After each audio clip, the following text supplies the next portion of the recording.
Yo, Wadroon, why you gotta be like this?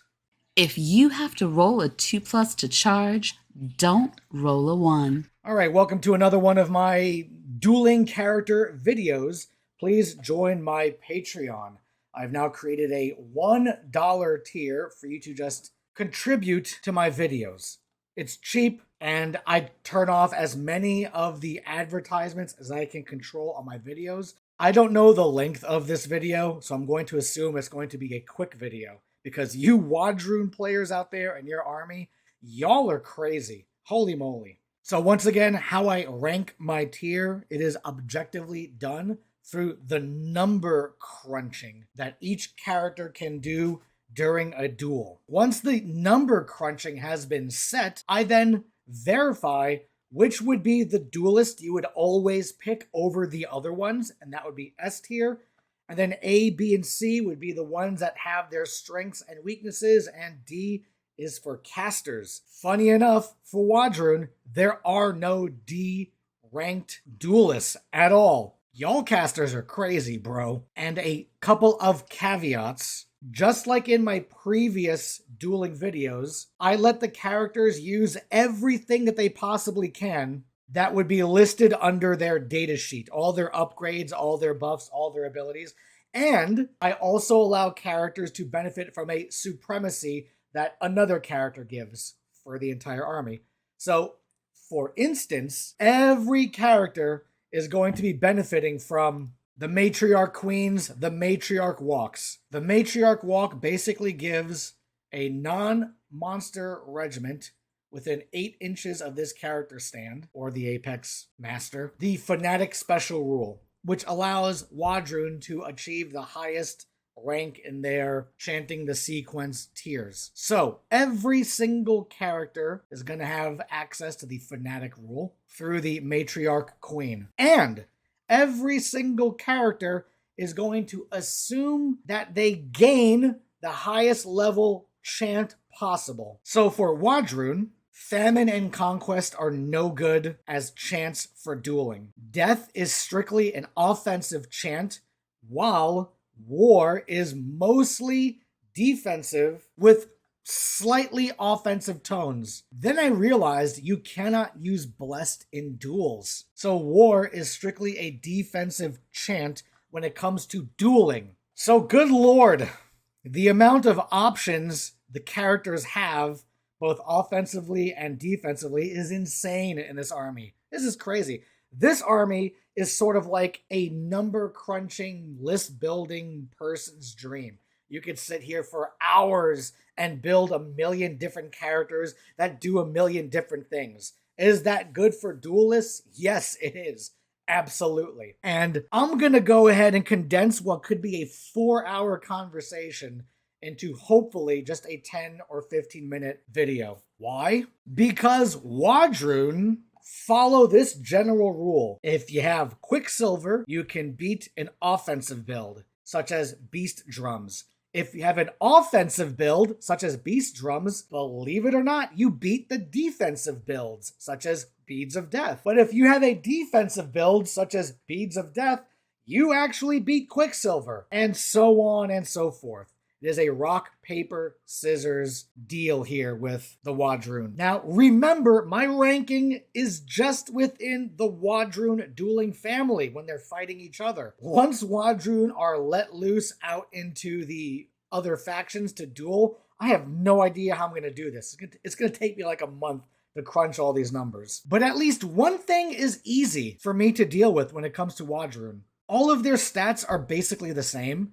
And even the caster, the Scion of Conquest, is pretty much the same. The attacks are roughly the same. The only big differences are the resolve, slight defense, and evasion stats. But pretty much all of their upgrades are exactly the same. Now, I am also not going to include a mounted version of the characters because once they are on a Brood of Amagora or some Cav model, they lose their retinues, and that automatically makes them worse duelists within the faction. I am also not going to include any mounted on Apex, because being mounted on an Apex makes you immune to being dueled. You can just refuse the duel, right? Just can't be dueled. But it also removes your retinue. So you don't get the plus to attack, the clash. You also don't get the tenacious if you want tactical. An automatic defensive failure as pass. So no mounted stuff here. They don't contribute to duels,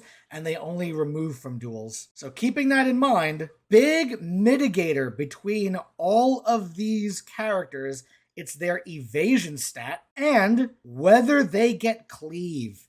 Because if they get cleave, they beat other characters that don't have an evasion stat. And if you have an evasion stat, you slightly beat out characters that have cleave. So Wadroons fighting amongst each other, it's a huge rock, paper, scissors fight. Look at this malarkey. This is just the chieftain. So you have a chieftain Quicksilver build, a chieftain defensive Beads of Death build, and a chieftain offensive Beast Drums build. And then each chieftain either gets Chant of Death or Chant of War. Look at this mess. Look at this. This is crazy. Now, I know what some of you might be thinking. Diego, there's no way I'm going to get a tier 3 chant off. I play high-level Wadron players, and once you learn to play that army, they can consistently get the tier chant they want on the regiment they want when they want it, when they want it, when they want it, when they want it, when they want it. So being able to get a fanatical tier 3 chant right before a duel is easy for them to duel, or it's easy for them to do. Now, of course, remember, I don't recommend making duel builds in this game at the moment. So most of my Wadron opponents just chant Conquest on like round 2 for an auto charge or something. I mean, they know what they're doing. But just look at this malarkey over here. Look at this junk. And then some of you might be thinking, how about some other items, some other defensive items? That's the point with Wadron. You can make a billion different builds, but the variations I've seen so far are very slight. So, for instance, a Quicksilver Chieftain will obliterate another Quicksilver Chieftain, dealing 9 wounds. So when they fight each other, they're both dead. Just 9 wounds. After resolves, after everything, just they both blow up in a supernova. Something that the Mimetic Assassin wishes it could have done with inter-spires fighting. But a Quicksilver Chieftain fighting against a Beads of Death Chieftain only deals 1 wound. So it would take the Quicksilver Chieftain 6 rounds to beat the Beads of Death defensive chieftain. Then the defensive chieftain would beat the Quicksilver Chieftain in 2 rounds. Then you gotta throw in the non-Quicksilver offensive chieftain. The non-Quicksilver offensive chieftain beats the defensive chieftain in 2 rounds, dealing on average 5 wounds to a defensive build. Crazy. While the defensive chieftain on average takes 3 rounds to beat the Beast Drums Chieftain. So the Beast Drums Chieftain on average just beats the defensive chieftain. And when I look at the other characters, they all can be built pretty much exactly the same. So what is the difference between the characters I have to take into account? As said earlier, it has to be their evasion stat, how high their resolve stat is, and whether they have cleave or not. So that brings us over to the tier ranking. The worst duelist that the Wadroon have is the Predator. And the Predator gets a B. The Predator suffers from being primarily a ranged character with Fiend Hunter, meaning he wants to, fight brutes and monsters. Now when we do inter-army dueling and the Predator goes up against, let's say, a Spire's brute, the Predator might come out on top because of the rerolls. We'll find out when that happens. But at the moment, the Predator is not fighting any brutes or monsters within the Wadroon dueling family. And remember, once again, the Predator also has no cleave to speak of and an evasion of 1. So the evasion of 1 against cleave 2, it's basically defense 1. And not having cleave really hurts the Predator when fighting other Wadroon duelists. The Matriarch is going to go into A. The Matriarch actually comes with Cleave 1 built in and a high resolve. Not much more needs to be said. Remember, every character can pretty much make the exact same build as every other character. That leaves us with the Chieftain. The Chieftain is also A. Now the Chieftain comes with Cleave 2, which is great against non-evasion Wadroon characters, but the chieftain has a resolve of 3 and no evasion to speak of. So between the chieftain and matriarch queen, the chieftain actually edges out ever so slightly, tiny, tiny, tiny, tiny, tiny, tiny, tiny, tiny, tiny, tiny, tiny, tiny, tiny bit.